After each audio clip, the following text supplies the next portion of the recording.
So hey guys, welcome back. This is Shang from SPC having the US on 1v21 EC81. So today's topic is waste minimization planning. So what is waste minimization planning? Waste minimization planning refers to a systematic approach of reducing volume and toxicity of waste generated by an organization, process, or system. The goal is to prevent waste before it is created, rather than focusing on how to manage or dispose it afterward.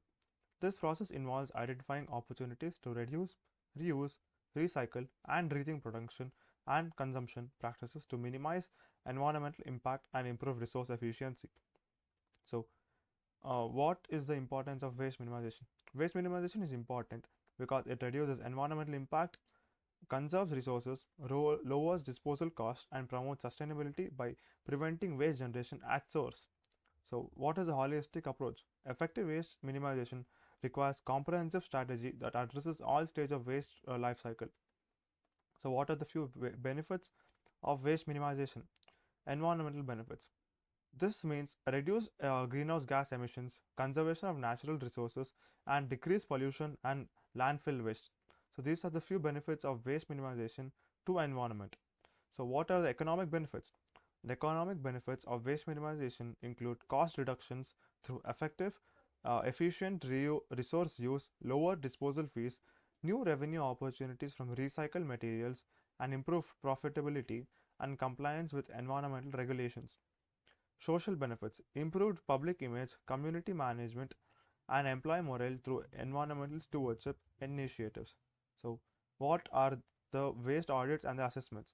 Identify waste streams, conduct a comprehensive audit to understand the types of quantities of the waste generated.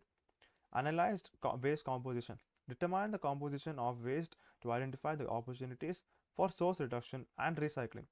Assess current practices. Evaluate existing waste management policies, procedures, and infrastructures to identify areas of improvement. Set reduction targets. Establish measurable goals for waste minimization based on audit findings. So these are the few steps which have to be taken to minimize the waste at the source. So what is source reduction strategies? Product redesign. Modify product design and packaging to reduce the material use and waste generation. Inventory management. Implement just-in-time ordering and inventory control to minimize the excess or obsolete materials. Substitution. Replace hazardous or non-recyclable materials with sustainable, environmentally friendly alternatives. Employee engagement. Promote waste conscious behaviors and empower employees to contribute to the waste reduction efforts. So, recycling and resource recovery. Paper recycling. Divert waste paper, cardboard, and other fiber based materials from the landfills. Plastic recycling. Recover and reuse various plastics products to reduce the environmental impact. Metal recycling. Extract the reprocessed metallic waste to conserve natural resources. Glass recycling. Divert glass bottles and containers from landfill and reuse the materials. So this is what we say as reduce, reuse, and recycle. So the first step of these three R's are from our house. So we have to start segregating the waste in accordance to the impact on the environment. Example, all the green waste like the vegetable peels and the biodegradable waste go separately, and the plastic waste must be tried to recycle as much as possible. So these are the few segregations that we need to follow and we must follow. So composting and organic waste management.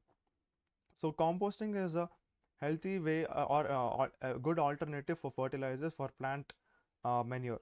So source separations.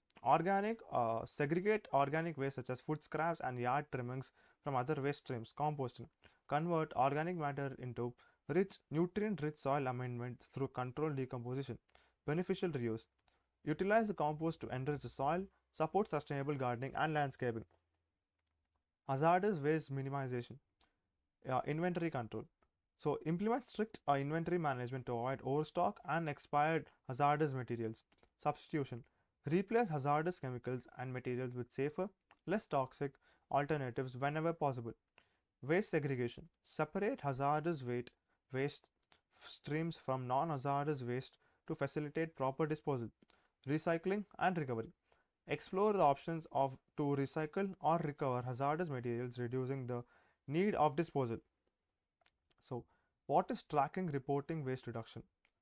First is data collection. Establish robust data tracking systems to monitor waste generation, diversion, and disposal. Performance metrics. To develop a key performance indicator KIPs to measure the success of waste minimization efforts. Reporting and disclosure.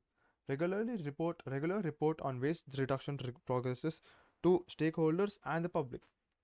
So, what are the few continuous improvement and the next steps? Evaluate and refine. Regularly review the waste minimization strategies, assess their effectiveness, and make the required adjustments. Innovate and expand. Explore new technologies, partnerships, and best practices to continuously improve waste minimization performance. Engage and educate. Foster a culture of sustainability by engaging employees, customers, and community in waste reduction efforts. So, what we have to do is first educate ourselves on waste and how to separate them and how to protect our environment. The next step is to educate others. So, everyone should start educating on waste and waste segregation and waste minimization first. So, thank you, and I hope you like the video and share it. Peace.